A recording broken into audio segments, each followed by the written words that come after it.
As you have been in prayer this morning and studying the teachings of the Ascended Masters, I have also been in prayer for these many hours for the conditions that are upon the planetary body. They are very intense and they demand our vigilance. There are great movements occurring of peoples. There are upheavals. There is economic manipulation. There is manipulation of the internal politics of nations by those who have neither loyalty to freedom or to America or to the people of light. The study of the international capitalist communist conspiracy is complex. In my address to you during this conference, which is yet to come, I'm going to try to simplify the weavings of darkness in the fabric of the body consciousness of the earth.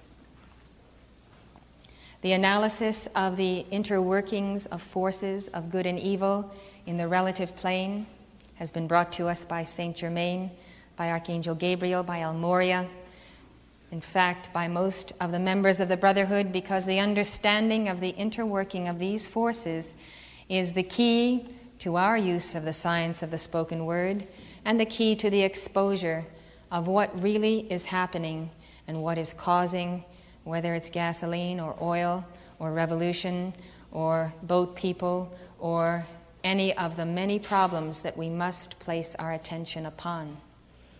I would like to read to you now an article from the Los Angeles Times of this morning, which on the surface might not communicate to everyone just the extent of manipulation that is occurring.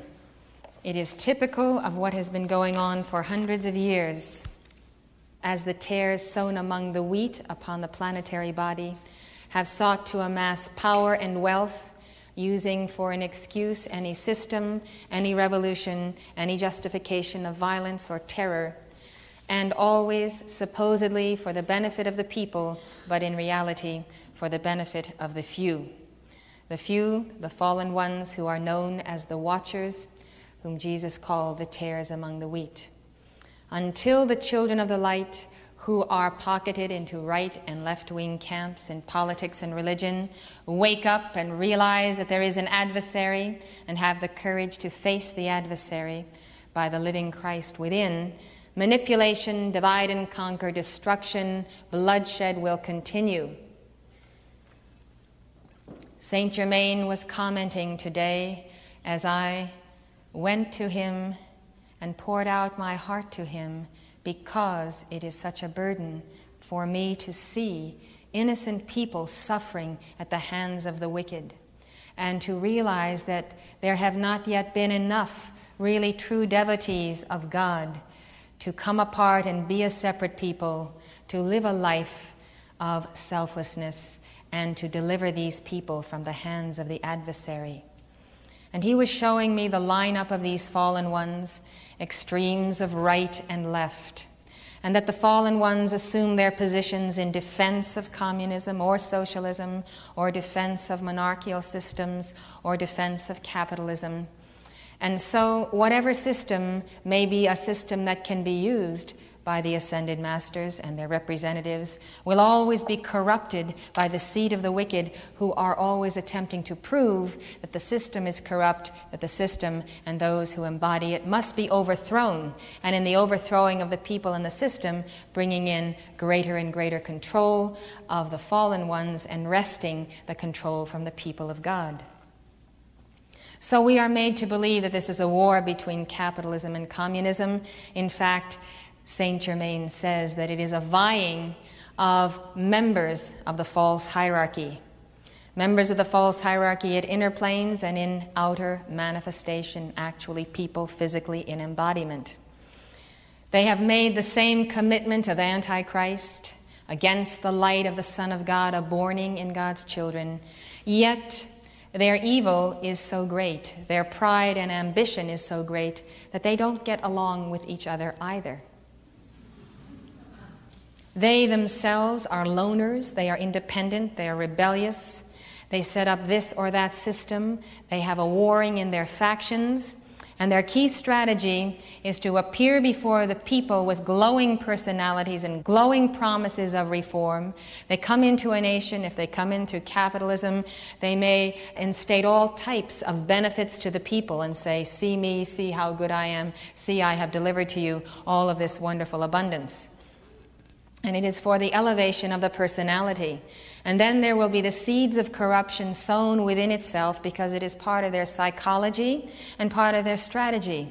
And so that ultimately the corruption is exposed, the people become angered, and then the other personality, the other member of the false hierarchy, comes in with his alternative system, and then makes all of the promises to the people that now we are going to be delivered from all of these deadly sins of the one who has come before. And no sooner is that individual come in than we see repression and again an interference with the flow of light.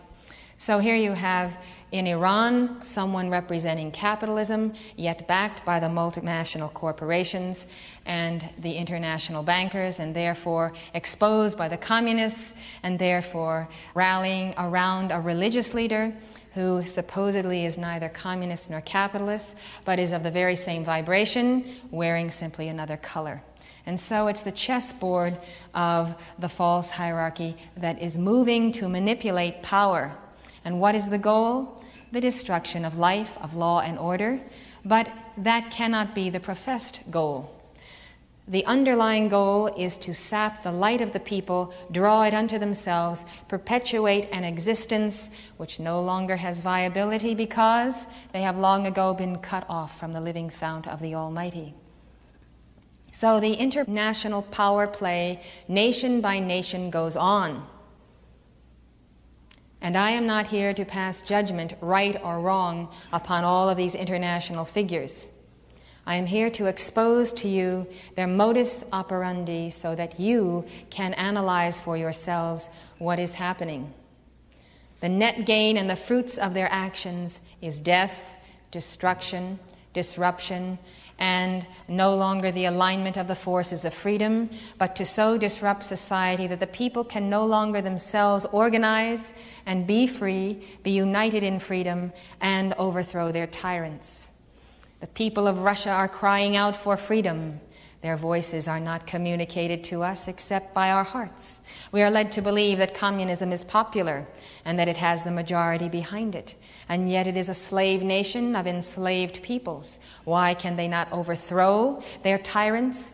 Because it is an international conspiracy, because of the backing of their overlords by the international clique of these tyrants, these watchers. They feed each other, they supply each other with weapons, arms, money, and whatever is necessary for the warfare against the light bearers. So there is an international clique of fallen ones who dominate the course of events upon the planetary body. And the light bearers have not gotten so smart. They have not realized that there is a conspiracy and that they are its victims. They haven't stopped to observe that they have been divided, but they instead have gone the way of disobedience to the original mandates of the Ancient of Days, to the 12 tribes of Israel. And by their stubbornness and their rebellion, they were cast abroad, their karma returning to them as they embodied in Assyria and Babylon, and finally were dispersed. So this is the age and the hour of the reunion of these light bearers, the race of the I Am. The I Am that I Am, those who have an I Am presence and a living light within their hearts, and who have the original tie of the seed of light, often called the seed of Abraham.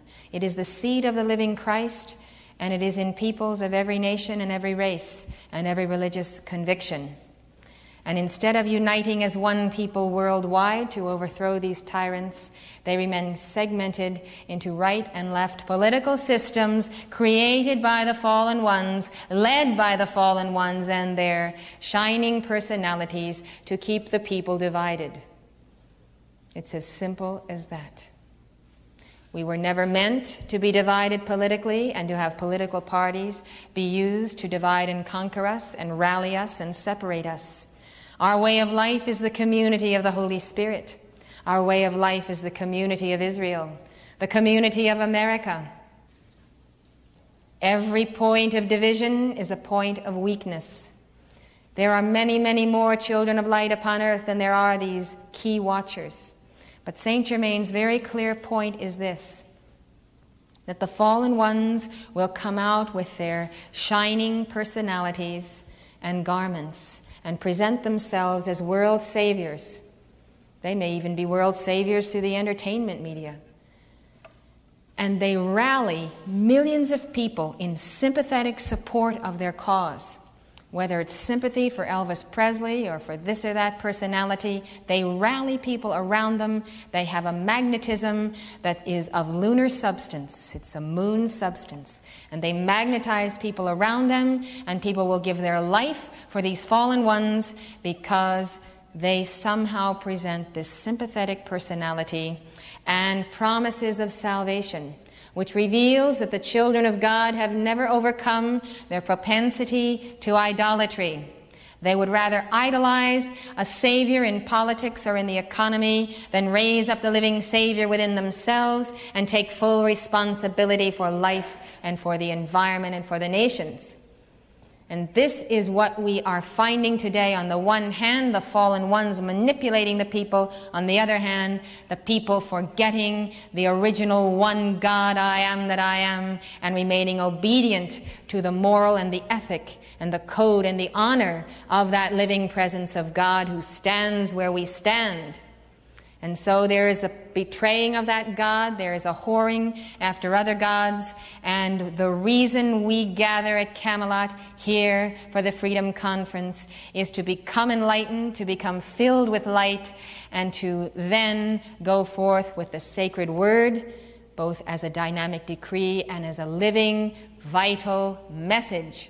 We must have that message, and it must be transferred by the Holy Spirit with such power, such authority, such conviction that the people are awakened rudely and abruptly from their self-imposed hypnosis and the sleep induced upon them by the fallen ones. This is why we are here, not merely to enjoy a weekend retreat, but we are here to become filled with light, filled with an intense light that will break the spell. The world is under a spell of tyranny, a spell so long endured that people prefer that tyranny to a freedom that takes work, hard work. It takes hard work. And those who are able to resolve that equation are the truly quickened and awakened. I would like to tell you in passing that I have prepared for you, for this conference, a message that you must learn as though you were studying your first grade McGuffey reader. You have to study it like you'd study reading, writing, and arithmetic. It's the studying of the gospel of the Aquarian age. It's the studying of Mother's Manifesto.